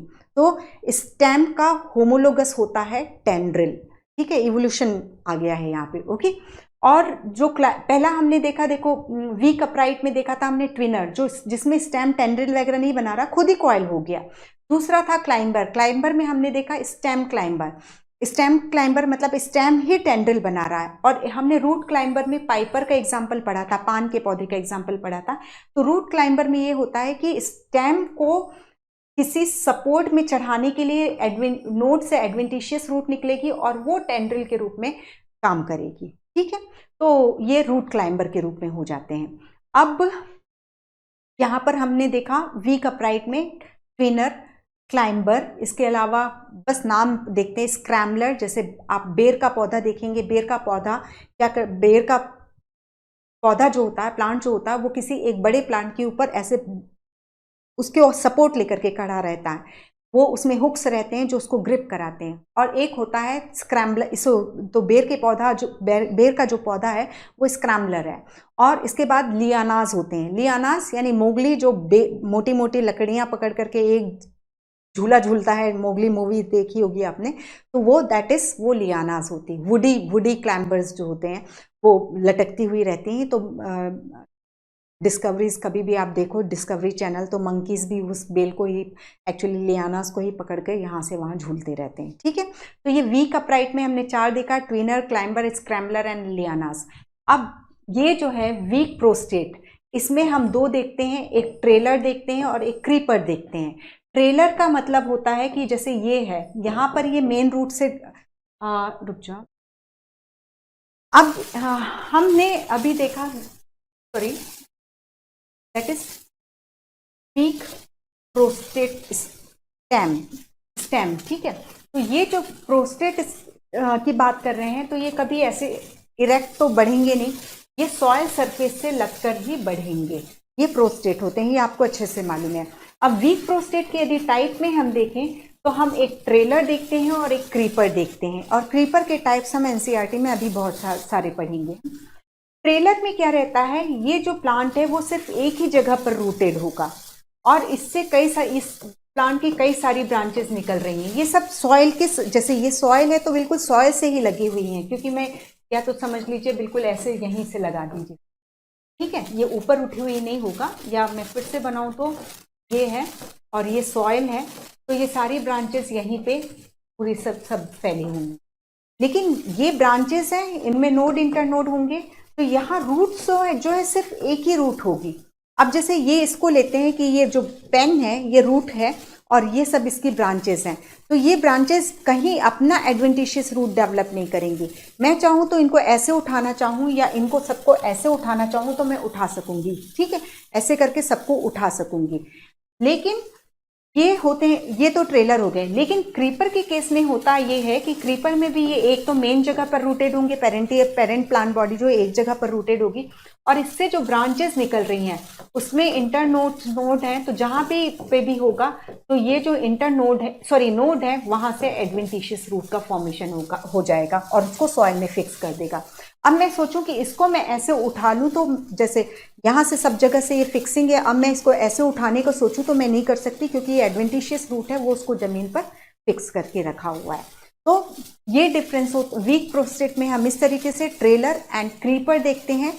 ट्रेलर जो होता है वो सिर्फ एक ही जगह पर रूट से फिक्स होता है, जबकि जो क्रीपर होते हैं वो एक जगह पेरेंट प्लांट जहां पर फिक्स है उसके अलावा भी जो उसकी ब्रांचेस हैं वो कई जगह से एडवेंटिशियस रूट को डेवलप करती हैं। ओके, देन क्रीपर में हम पढ़ेंगे रनर। क्रीपर में हम पढ़ेंगे रनर, स्टोलन, ऑफसेट। ठीक है, रनर में ये रहता है कि ये जैसे ग्रास, साइनाडोन एंड ऑक्जेलिस में हमें देखने को मिलेगा, ये ग्रास है। यहाँ जो भी लोअर नोड होगा उसकी जो एक्सिलरी बड है, लोअर नोड में लीफ निकलेगी, लीफ के एक्सिस में एक्सिलरी बड होगी। ये एक्सिलरी बड, ये सॉइल है, ये एक्सिलरी बड जो है ग्रो करना शुरू करेगी, ग्रो करेगी और यहाँ पे जाके फिक्स हो गई। ठीक है, यहाँ पर फिक्स हुई तो इसने यहाँ पर एडवेंटिशियस रूट बना ली और फिर यहाँ ग्रास की लीफ आ गई। ठीक है, फिर इसका जो नीचे वाला है वो फिर ग्रो किया, तो इस तरीके से प्लांट को एक जगह आप घास लगाते हो वो पूरी और फैल जाती है, बिकॉज ये इस तरीके से रनर को बनाती जाती है। ठीक है, तो रनर इज नथिंग बल्कि एक एक्सिलरी बड है जो अपने पेरेंटियल प्लांट से दूर चला जाती है और फिक्स हो जाती है, और इस वजह से ग्रास को कहीं पे भी लगाओ तो वो पूरा की पूरा फैल जाता है। तो ऑक्जेलिस एंड साइनाडोन, जो दूब ग्रास जो गणपति जी को चढ़ती है, बहुत कॉम इस तरीके से तुरंत याद आ जाएगी आपको उसकी इमेज, तो वो जो होता है वो रनर होती है। अब स्टोलन का क्या होता है, स्टोलन के केस में आप इसी को लीजिए, ये शुरू से ही क्रॉल होकर के चल रही है। स्टोलन के केस में भी यही चीज है, लेकिन वो पहले एरियली ग्रो करेगी, फिर जब सॉइल को टच करेगी तो एडवेंटिशियस रूट बनेगी। तो रनर और स्टोलन में डिफरेंस यही है कि ये सीधे जमीन के सहारे चल के जा रही है, ये पहले बोलती है मैं ऊपर जाऊंगी, फिर बोलती है मैं नीचे आऊंगी, नीचे आती है तो वो रूट एडवेंटिशियस रूट फॉर्म करती है, तो ये स्टोलन है। तो स्टोलन हमें दैट इज स्ट्रॉबेरी, जास्मीन और मिंट, पुदीना में देखने को मिलता है। पुदीना में हम दो पढ़ते हैं, पेपरमिंट एंड मिंट। ठीक है, मेंथा आर्वेंसिस इज पुदीना, मेंथा पाइपरेटा इज पेपरमिंट। ठीक है, पेपरमिंट हिंदी में मुझे याद नहीं आ रहा अभी। तो यहाँ पर स्टोलन हमें स्ट्रॉबेरी, जास्मीन एंड मिंट सभी में देखने को मिलता है। अभी एक कंफ्यूजन आप लोगों को हो रहा होगा, तो शक्कर क्या है वो हम वहीं पे डिस्कस करेंगे। ठीक है, लेकिन ये याद रखिए कि ये सब जो पढ़ रहे हैं हम, ये सब एरियल स्टेम में देख रहे हैं। ठीक है, अब ऑफसेट क्या है, ऑफसेट में हमने देखा यही चीज है, ये यहाँ पर एक नोड है, यहाँ से टफ्ट में लीफ निकली, फिर एक node one internode long structure बनी, फिर ये यहाँ पर नोड से फिर टफ टफ लीफ निकली, गुच्छे में लीफ निकली और रूट निकली। तो जब वन इंटरनोड लॉन्ग ये मॉडिफिकेशन इस तरीके से होता है। अब यहाँ से मैं यदि इसको बीच से यहाँ से काट दूँ या यहाँ से काट दूँ या यहाँ से काट दूँ तो इसमें भी रूट है, इसमें भी रूट है, ये दो प्लांट हो जाएंगे, ठीक है। तो ये हम देख रहे हैं रनर, स्टोलन, ऑफसेट। ऑफसेट में हमने यहाँ पे देखा कई इंटरनोड थे, इन दोनों में कई इंटरनोड थे। यहाँ यदि यही चीज वन इंटरनोड लॉन्ग होती तो हम उसे ऑफसेट कहते हैं। जो water hyacinth that is Eichhornia and Eichhornia और पिस्टिया, अगेव, इन सब में हमें ऑफसेट देखने को मिलता है। ओके, तो ये हो गया। ये यहाँ पे फिर मैंने वही चीजें एक जस्ट रिकॉल ले लो। Reduce stem wolffia, onion, garlic, carrot में देखने को मिला। Erect stem culm, caudex, excurrent, decurrent, सबके एग्जाम्पल अपने मन में रिकॉल करो आप। Weak stem, upright weak stem and weak prostrate stem. Weak upright stem में हमने ट्रेनर देखा जो जिसमें स्टेम ही कॉयल हो गया था। क्लाइंबर टेंड्रिल के सहारे चढ़ रहा था। तो ये एग्जाम्पल याद रखने होंगे। विटिस दैट इज ग्रेप वाइन, अंगूर, कुकुम्बर, कुकुरबिट, वाटरमेलन, ठीक है। रूट क्लाइंबर में मैंने पाइपर बताया था। स्क्रैम्बलर में जिजिफस दैट इज बेर हो गया।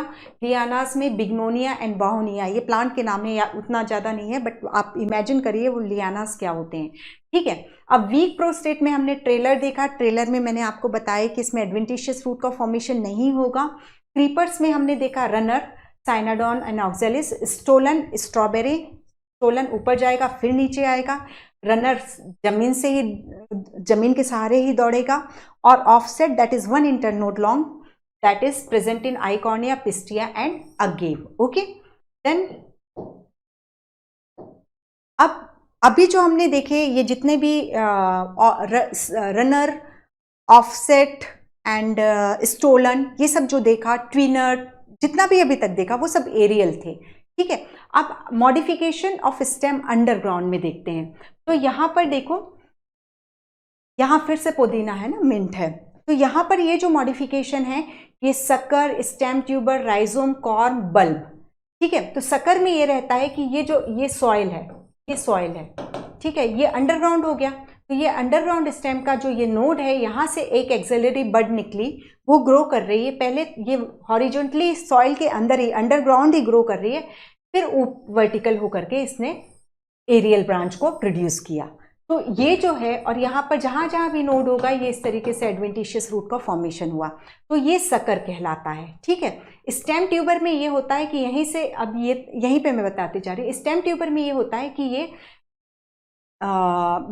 स्टेम है और इसका जो एपिसिस है, एपिकल है, वो फूड स्टोर करके इस तरीके से स्टेम में स्टेम ट्यूबर बना लेता है, जो कि हम पोटैटो में देखते हैं। और स्टेम है तो डेफिनेटली इसमें कई सारे नोड, इंटरनोड होंगे, और जहां जहां नोड होगा वहां पर एक्सिलरी बड देखने को मिलेगी।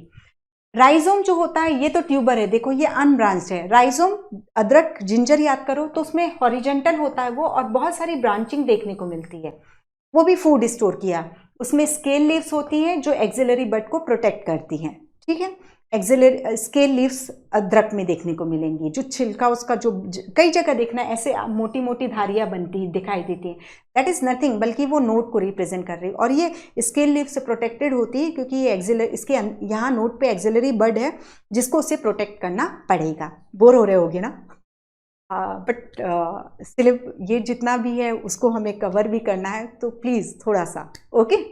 सो अब हम यहाँ आए थे राइजोम में, ठीक है। तो राइजोम हमें बनाना का जो अंडरग्राउंड स्टेम है वो राइजोम होता है, लेकिन उसका जो ये राइजोम होता है ना वो भी सकर बनाता है। और सकर आप देखोगे जहाँ पे भी, यदि एक केले का पौधा आपने निकाल दिया, लगा दिया, तो उसके बाद कई सारे केले के पौधे निकल जाते हैं, क्योंकि राइजोम में जो एक्सिलरी बड है वो भी डायरेक्ट प्लांट बना सकती है, एक नया प्लांटलेट बना सकती है, और इससे निकलने वाले सकर भी कई सारे, ये सकर इस तरीके से निकलेंगे और बनाना प्लांट को बना लेंगे। तो वही वहाँ पे जो ग्रिगेरियस या ग्रुपिंग हो जाती है because of this sucker and rhizome की में एक्सिलरी बड जो प्रेजेंट है, ओके। कॉर्म अभी हमने देखा, पोटैटो अनब्रांच था, ये ब्रांच था। कॉर्म भी अनब्रांच होता है, ये इसको हमने हॉरिजॉन्टल रखा था, तो कॉर्म जो होते हैं वो वर्टिकली प्लेस्ड होते हैं, जो कि हमें कोलाकेशिया, अरबी जो आप लोग सब्जी खाते हैं वो कॉर्म होता है, जो हम खाते हैं एक्चुअल अरबी जो बना के खाते हैं वो कॉर्म को खाते हैं हम। देन बल्ब में याद रखिएगा, this is not only modification of stem बल्कि ये मॉडिफिकेशन है शूट का। अब प्याज को याद करिए, प्याज में जैसे मैं ऐसे प्याज बना रही हूँ तो यहाँ पर आपको एडवेंटिशियस रूट दिखाई देंगी, और ये जो डिस्कॉइड जो है वो हाईली रिड्यूस्ड स्टेम है जिसके ऊपर ये स्केल लीव्स होती हैं जो हम खाते हैं, जो कि फूड स्टोर करके फ्लैशी हो जाती हैं। ठीक है, फिर इसके बाद ये ग्रीन कलर की फोलिएज लीव निकलती है जो किसमें हमेशा हम खाते हैं, दैट इज चाइनीज में स्प्रिंग अनियन। स्प्रिंग अनियन कुछ नहीं है बल्कि ग्रीन लीफ ऑफ अनियन होता है। ठीक है, तो ये होता है, दैट इज ये डिस्कॉइड स्टेम है, ये रूट है, ये स्टेम लीफ इन सब का मॉडिफिकेशन है। तो bulb is modification of shoot, not only stem. Stem तो सिर्फ इतना सा है, ये लीफ भी मॉडिफाइड हो रही है इसमें। ठीक है, तो ये हो गया। देन इसके बाद क्लियर, तो एग्जाम्पल्स आपको बहुत अच्छे से याद रखना। अब जो वो वहाँ पे मैंने बात की थी स्टोलन के केस में, हाँ स्टोलन के केस में बात की थी। स्टोलन मैंने ये बताया था एक्सिलरी बड ऊपर जाकर के फिर नीचे ग्रो करती है। तो आप पुदीना का पौधा देखिएगा तो पुदीना में स्टोलन भी होता है और वो सकर के थ्रू भी, सकर भी उसमें देखने को मिलता है। ये जरूरी नहीं है कि स्टोलन देख रहा है तो दिख रहा है, एक प्लांट पुदीना में स्टोलन है तो सकर नहीं देखेंगे हम, उसमें स्टोलन भी होता है सकर भी होता है। और मॉडिफिकेशन, यदि मैं स्टोलन को यहाँ से कट कर दूं तो भी वो वेजिटेटिव प्रोपोगेशन का काम कर रहा है, सकर को भी यहाँ से कट कर दूं तो भी वो वेजिटेटिव प्रोपोगेशन का काम कर रहा है। पर प्रॉब्लम ये है कि एक क्वेश्चन आया था एग्जाम में, उसमें स्टोलन भी ऑप्शन था और सकर भी ऑप्शन था, तो सकर को उसने एक्सेप्ट किया था आंसर। तो सपोज आप लोग के सामने भी यही कंडीशन आती है कि पुदीना that is mean propagate by, तो स्टोलन भी दिया है और सकर भी दिया हुआ है, then you go for sucker. Banana में भी वेजिटेटिव प्रोपोगेशन सकर के थ्रू हो जाएगा, सकर नहीं दिया हुआ है तब आप आओगे राइजोम पे। ठीक है, तो इन सब चीज़ों को थोड़ा सा याद रखिएगा। मिंट और पुदीना के पौधों में आपको स्टोलन भी देखने को मिलेगा एंड सकर भी देखने को मिलेगा। ओके, तो ये हो गया। अब एरियल मॉडिफिकेशन की बात करते हैं। तो एरियल मॉडिफिकेशन में थॉर्न, साइट्रस नींबू के पौधे में और बोगनविलिया में जो थॉर्न होते हैं वो ये एक्सिलरी बड है, यही जो है कांटे के रूप में मॉडिफाइड हो जाती है, जो कि प्रोटेक्शन प्रोवाइड कराएगी grazing animal that is herbivore, या जो भी गाय बकरी उसको खाएंगे, मतलब खाने आई हैं तो थॉर्न की वजह से उसे खा नहीं पाएंगी। तो प्रोटेक्शन फ्रॉम ग्रेजिंग, ये थॉर्न का फंक्शन हो जाता है। टेंड्रिल हमने देखा था cucurbits that is watermelon, cucumber and vitis vinifera that is grape vine में हमने देखा था कि इस जो स्टेम है वो इस तरीके से टेंड्रिल में मॉडिफाइड हो जाता है। अब यहाँ पे आया फाइलोक्लेड। ठीक है, तो फाइलोक्लेड क्या रहता है कि ये जो जीरोफिटिक प्लांट है, ओपेंशिया, यूफोर्बिया, इन दोनों के केस में क्या होता है, उनकी प्रॉब्लम है कि एक तो जहाँ ग्रो कर रहे हैं वहाँ पानी है ही नहीं, और यदि वो अपने में लीफ को रखेंगे तो लीफ अपनी आदत से बाज नहीं आएगी, वो ट्रांसपिरेशन करेगी क्योंकि उसमें स्ट्रोमेटा है, ट्रांसपिरेशन से वाटर लॉस हो जाएगा। तो उनके सामने ये था कि किस तरीके से हम वाटर लॉस को रोकें, तो उन्होंने लीफ को क्या किया, स्पाइन में कन्वर्ट कर दिया।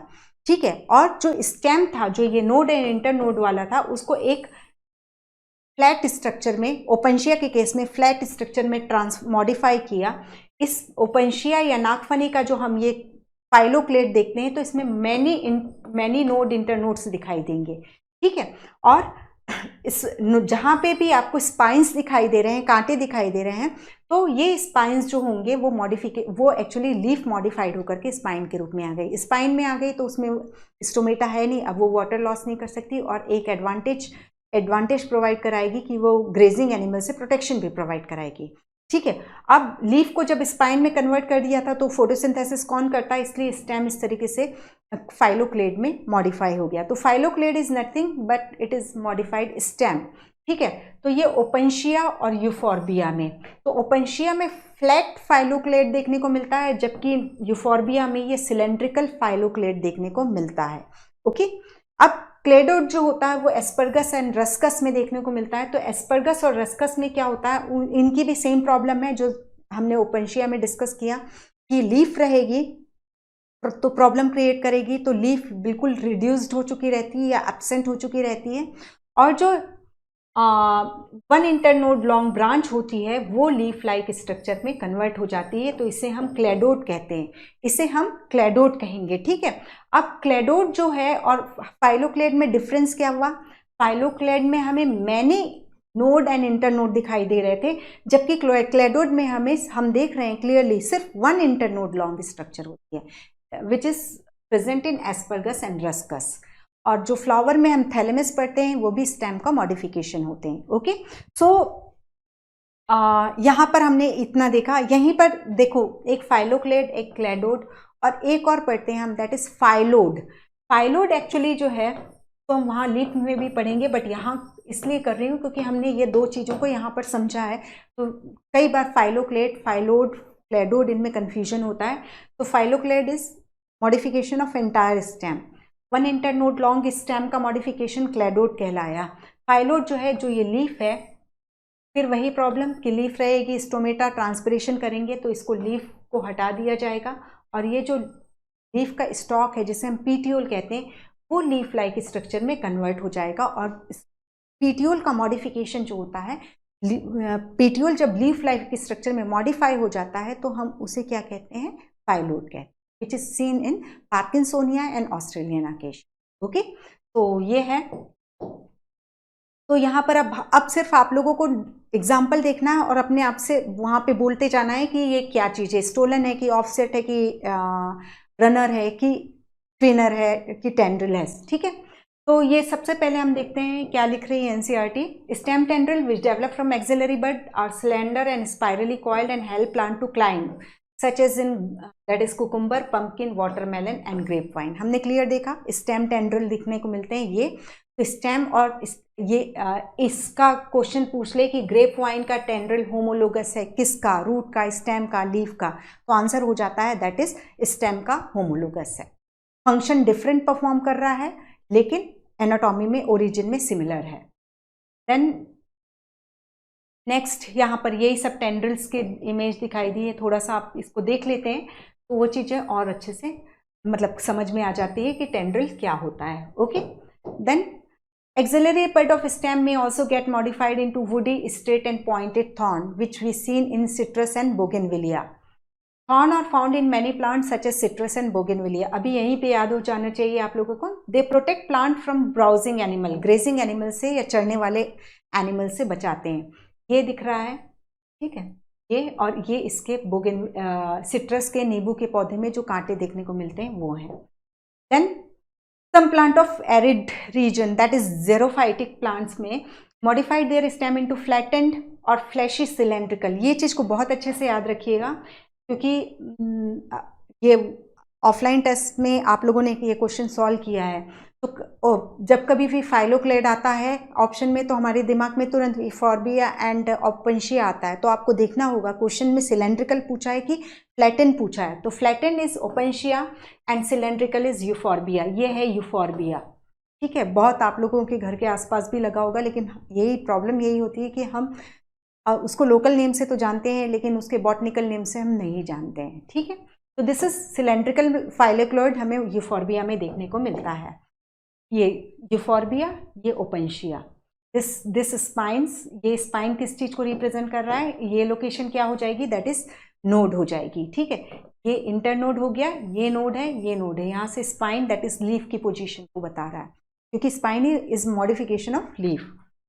देन अब यहाँ पर ये जो हमने स्टोलन, ऑफसेट, रनर ये सब पढ़ा हुआ। अंडरग्राउंड स्टेम, ये अंडरग्राउंड लिख रहा है बट अंडरग्राउंड नहीं है। Stem of some plant such as grass, grass में हमने एरियल देखा था, ठीक है। दैट इज ग्रास में जो है हमने रनर देखा था जो कि एरियल था। एंड स्ट्रॉबेरी, स्ट्रॉबेरी क्या था, स्टोलन था। स्ट्रॉबेरी, जास्मिन और मिंट हमने स्टोलन का एग्जाम्पल देखा था।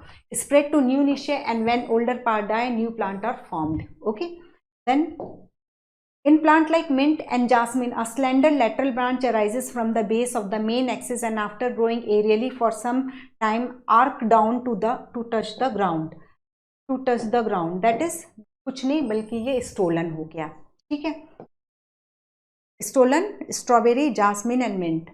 Lateral branch with short internode and each node bearing a rosette of leaf, that is क्या चीज़ के बारे में बोल रहा है, ये वन इंटरनोड और यहाँ पर गुच्छे में लीफ का निकलना, दैट इज ऑफसेट के बारे में बोल रहा है। आइकॉर्निया, पिस्टिया और एक एग्जांपल और अगेव में हमें ये देखने को मिलता है, ये पिस्टिया, आइकॉर्निया, ठीक है। Then banana, pineapple and chrysanthemum, that is sucker के बारे में बोलेगा ये। Banana, pineapple, chrysanthemum, the lateral branches originate from the basal, from the, आप रीड करते जाओ, basal and underground portion of the main stem grow horizontally, soil के अंदर ग्रो कर रहा है, फिर वर्टिकली ब्रांचेस ऑब्लिक होते हुए वर्टिकली ये ब्रांचेस प्रोड्यूस करता है, और ये जो है ये कहलाता है एस सकर। ठीक है, example banana, pineapple and chrysanthemum याद करना है, एनसीईआरटी के एक भी एग्जाम्पल को छोड़ना नहीं है। ठीक है, दैट इज ये सब एग्जाम्पल दे रहा है। हाँ, ये एग्जाम्पल में एक चीज, ये जो इमेज है इसमें स्टेम मॉडिफाइड इनटू स्पाइन, ये गलत लिखा हुआ है, इसको लिखना चाहिए था थॉर्न। ठीक है, तो होमोलॉगी के पॉइंट ऑफ व्यू से देखा जाए तो दैट इज ओपेंशिया यूफोर्बिया के स्पाइन्स और लीफ होमोलोगस ऑर्गन है। स्टेम टेंड्रिल, सॉरी टेंड्रिल और स्टेम होमोलोगस ऑर्गन हो गए। ठीक है, tendril and thorn analogous organ हो गए, ऐसा कुछ भी पूछ सकता है। सो अभी इतना हम यहाँ पे करते हैं, फिर आज की नेक्स्ट लेक्चर में हम लीफ एंड इन्फ्लोरेसेंस करेंगे। Okay, thank you, take care.